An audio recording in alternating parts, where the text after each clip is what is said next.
Hey y'all, so today I wanted to talk about the potential benefits of scheduling a cry. So I first started this tradition in my mid 20s, about a year after my mom had passed away.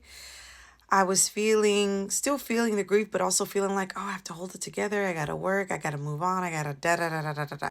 But then after a while, I was like, girl, this is not humane. Like, grief doesn't disappear after a year. Like, you're a human being, you need space for your feelings. So I started to schedule a cry every Sunday, 7 p.m. I'd sit down, give myself, 10 to 15 minutes to just let it out. For whatever reason, I stopped doing it, but I've re implemented it into my life because looking back, I was like the healthiest human being when I was scheduling a weekly cry. When I do it now, it's not necessarily connected to grief, although sometimes it is, but a lot of times it's just like focused on the overwhelm of the week, like the pace of life, like greater societal issues that I feel like I don't have control over, like it just helps me with all those feelings that I hold in all week long just to get by, just to keep my head on straight, just to get through the workday. I create this space once a week for me to feel my feelings and cry it out.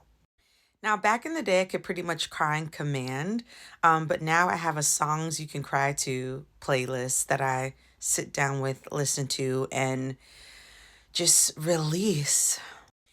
And knowing that I have this time actually makes me a little bit calmer and more centered during the work week when, like, I might be struggling, I might be feeling overwhelmed, but I'm like, "Oh, okay, don't worry. I got time Friday to let all these feelings out."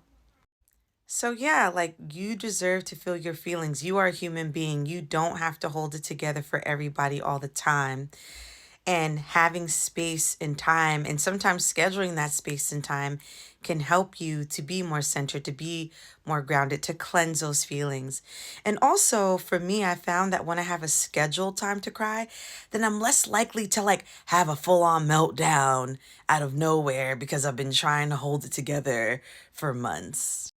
So, anyway, give it a shot, give it a try. Let me know how it goes. As always, take care, y'all.